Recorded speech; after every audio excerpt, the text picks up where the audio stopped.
Philip's friend than mine. You did not like him?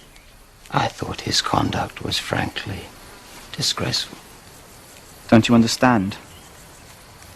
This painting's the best thing I've done, and I'm determined to see it through. No, then it's a disgrace. The way you treat Caroline, the way you've always treated her. What about Lucy, for heaven's sake? You can't just throw it all away. You're a good man, Mary, but such an old softy. Wait till the picture's finished, then you'll see I was right. That grin he gave me.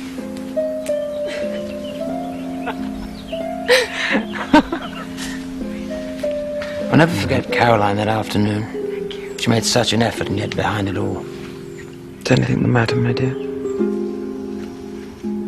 Everything. It's gone. Finished.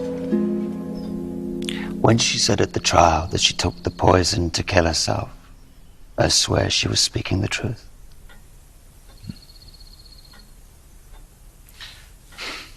But why did you take your guests into the laboratory? Someone must have suggested it. Caroline Clare, perhaps? Well, I often took guests into my laboratory. It wasn't unusual. This is valerian. The one that cats like? Yes, they can't get enough of it. But it can be used as a sleeping draught. Elsa, you should have a sniff. Oh. I got a lot of pleasure from my brews. Gathering the plants at night, macerating them, and all the rest of it. It's astonishing how a simple decoction can work wonders. Conine. I've never heard of this. It's distilled from the flowers of the spotted hemlock. Isn't that what Socrates took? That's right. You know, there's the most moving description of his death in Plato's Phaedo. Well, I could read it to you if you'd like.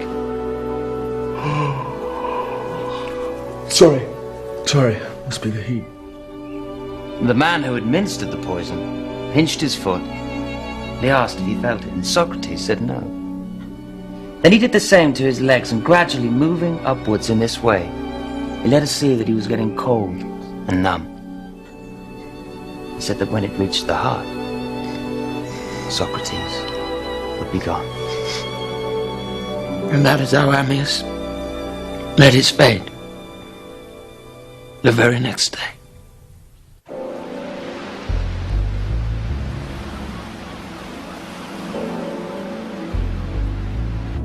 When did Madame Clare take the conine from the bottle? Well, just before she came into the study, I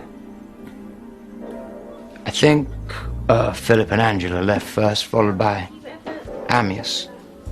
I was in the doorway waiting to lock up, having a word with Elsa, and I suppose that's when she took it. Caroline. Oh, sorry, Mary. Such a fascinating connection.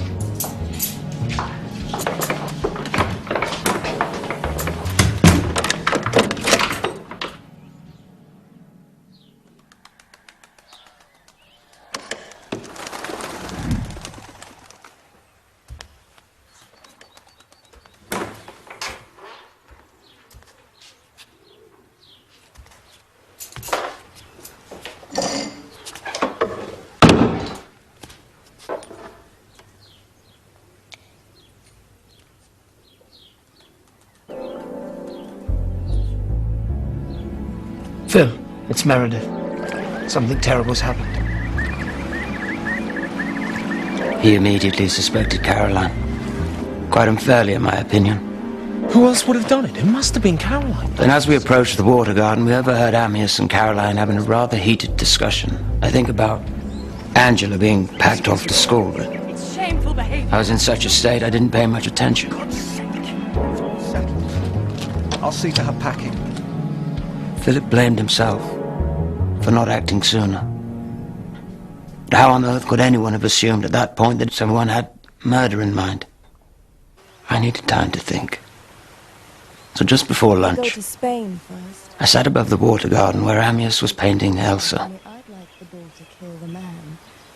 And I can sit there like a Roman empress in a Colosseum. So radiant, full of life. More alive than any person I've ever known. Still. The blind, confidence of youth. Bloody rheumatism. Poor old thing.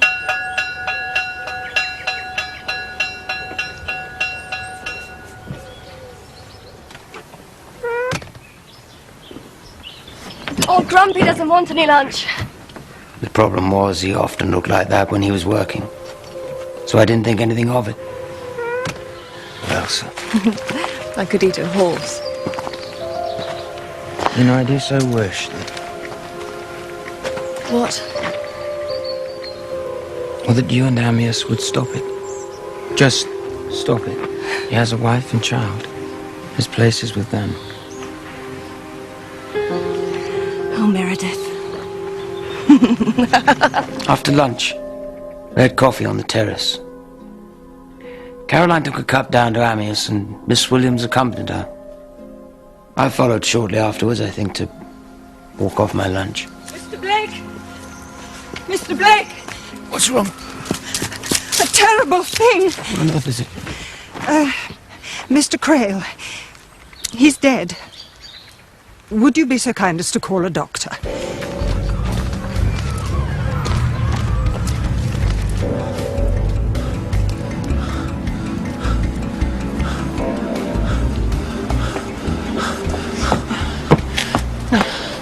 Get a doctor, quick. What's wrong? It's Ammius. What? I'm afraid he's dead. Yes. Poor child. She just couldn't believe that life could play so cruel a trick. Caroline stood there, quite calmly, and said he must have done it to himself. So you are perfectly convinced, monsieur, that she was guilty? She was provoked in the extreme. But you do not believe it was suicide? Caroline did it. I'm sure of it. And anyway... well, if she didn't...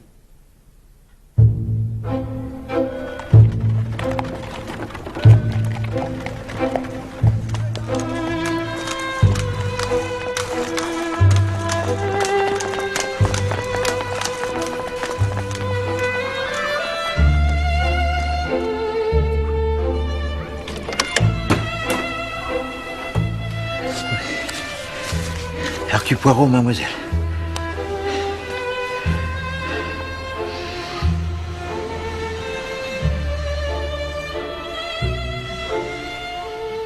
Lucy Crail. Well, she must have been very young when last you saw her. 7.5. Charming. Little too quiet. Lived in a world of her own. If you please to tell me, mademoiselle, her parents, they were most devoted, yes? One does occasionally find, Monsieur Poirot, a husband and wife so wrapped up in each other that the child hardly seems to impinge. So more like lovers than husband and wife. If that's how you wish to put it. Did you like Madame Crail? Yes, I was very fond of her. And your pupil? Angela was a most interesting, if difficult, girl. I cherish the belief that I've played a modest part in her success. Have you read her book on the tombs and the Fayum? Sadly, no. Oh, it's compelling stuff. Read it. Yes, I shall. You must have been upset when she was sent away to school. No, not at all. Her home life was hardly what one would term ideal. Caroline indulged her. Ammius got jealous. He and Angela would fight. She'd end up playing some spiteful trick. Although, of course, far greater ructions prevailed. You mean Elsa Greer? Exactly. What was your opinion of her? She was thoroughly unprincipled. And also very much in love. His death must have been for her a shock most terrible. And it was entirely her fault. Mademoiselle Greer? The way she carried on. She even had the insolence to suggest they were going to marry. It's only fair that she should know. Ammius, is it true? Then it is. The look she gave him, magnificent. And then she walked out, head held high, her grace and dignity unsullied. Was she aware of how much you admired her? I believe, I hope that I adequately expressed my support for her.